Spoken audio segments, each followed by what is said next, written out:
আমি বিজেপির মতো চোর ডাকাত নই, আমি রাজনীতি করি, এক পয়সা স্যালারি সরকার থেকে নিই না, এক কাপ চাও কারোর কাছে খাই না। বুধবার 15ই এপ্রিল উত্তর দিনাজপুরের ইসলামপুরের সভায় মমতা ব্যানার্জি বলেন, আজ দমদম এয়ারপোর্টে আমার গাড়ির সামনে এসেছে সেন্ট্রাল ফোর্স। আমি বললাম চেক করো চেক করো, আমার গাড়িও চেক করো।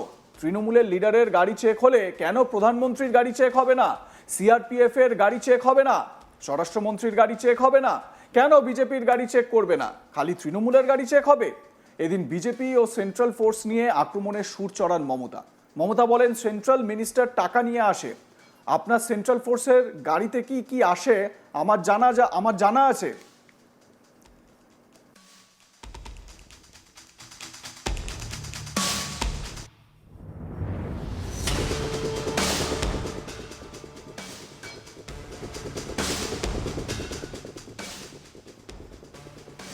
মমতা বলেন, ক্ষমতা থাকলে আমার গাড়ি রোজ চেক করুন, অন্যদের বদলে আমার গাড়ি চেক করুন। আমি গাড়ি ছেড়ে দিয়েছিলাম, বললাম চেক করো চেক করো, কিন্তু আপনারা পালিয়ে গেলেন। এসেছিলেন, আমি খুশি হয়েছি। তো এই সভা থেকে মমতা ব্যানার্জি কি বলেছেন শুনুন।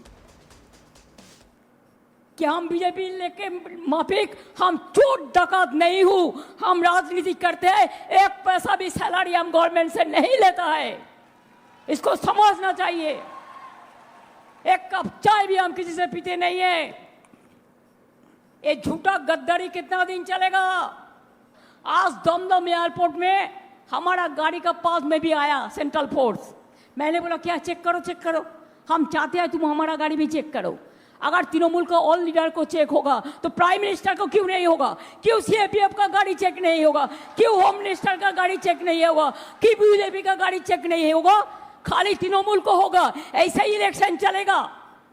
क्या चल रहा है देश में? देश को खतरे में डाल के आप लोगों ने सेंट्रल मिनिस्टर रुपया लेके आते हैं। आपका सेंट्रल फोर्स का गाड़ी में क्या क्या आते हैं मेरे को पता है। If you have the guts, you check my car every day before checking to anybody else. आज भी आप दमदम में आए थे, मैंने छोड़ दिया, लेकिन आप भाग गया। आए थे तो मैं खुश हुआ कि हम बीजेपी लेके माफिक, हम चोर डकैत नहीं हूं, हम राजनीति करते हैं, एक पैसा भी सैलरी हम गवर्नमेंट से नहीं लेता है, इसको समझना चाहिए। एक कप चाय भी हम किसी से पीते नहीं है। ये झूठा गद्दारी कितना दिन चलेगा?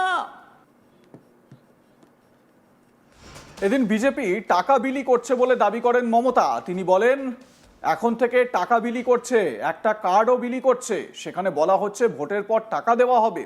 বিজেপিকে বিশ্বাস করবেন না, বিহারে টাকা দিয়েছিল, এখন ফেরত চাইছে, আর যদি টাকা নেন তাহলে ভোটের পর আপনাদের সব অ্যাকাউন্ট নিয়ে নেবে। ভোটের আগেই টাকা দেওয়ার সাহস কোথা থেকে পাচ্ছে?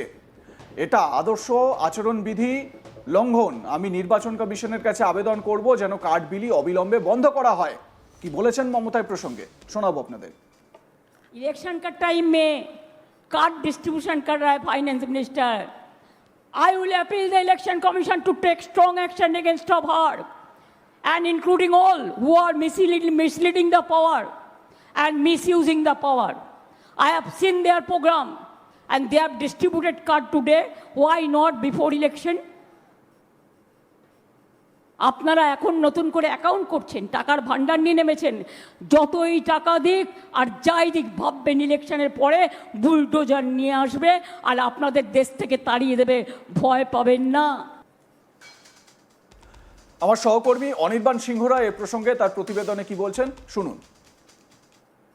কমিশনের সঙ্গে তৃণমূল কংগ্রেসের বা শাসক দলের এই মুহূর্তে যে বোঝাপড়া, সেই বোঝাপড়ায় কিন্তু বেশ চিড় ধরেছে এমনটা বলে দেওয়াই যায়।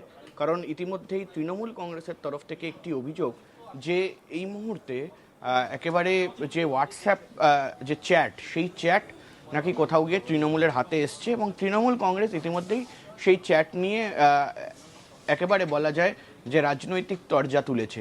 মূলত যে চ্যাট ভাইরাল হয়েছে সেই চ্যাটে আমরা জানি যে লেখা রয়েছে যে একেবারে নির্দেশ অনুসারে সেন্ট্রাল পুলিশ এবং তার পাশাপাশি কিন্তু এই মুহূর্তে পশ্চিমবঙ্গ পুলিশ তাদেরকে, অর্থাৎ সিএপিএফ এবং পশ্চিমবঙ্গ পুলিশ দুজনকেই কিন্তু নির্দেশ দেওয়া হয়েছে যে তৃণমূল কংগ্রেসের যারা একেবারে প্রার্থীরা রয়েছে বা যারা কর্মীরা রয়েছে, নেতারা রয়েছে, এবং তার পাশাপাশি অভিষেক এবং তার স্ত্রী সেই গাড়িগুলো যেখান থেকে এই মুহূর্তে ঘুরছে যেখানে যেখানে পশ্চিমবঙ্গের, সেই গাড়িগুলোকে কোথাও গিয়ে কিন্তু নজরদারি চালাতে হবে এবং শুধু তাই নয়, সার্চ করতে হবে সেখানে সেই গাড়িগুলোতে এই মুহূর্তে দাঁড়িয়ে কিন্তু একটা বলা যায় যে একেবারে সার্চ অপারেশন চালাতে হবে, এই ধরনের একটি বিষয় সেই চ্যাটে লেখা রয়েছে। এবং তারপর থেকেই কিন্তু বিস্ফোরকভাবে আমরা দেখেছি অভিষেক বন্দ্যোপাধ্যায়, মমতা বন্দ্যোপাধ্যায় একেবারে বলা যায় যে কেন্দ্রকে, বিজেপিকে এবং তার পাশাপাশি ইলেকশন কমিশনকে নিশানা করেছে।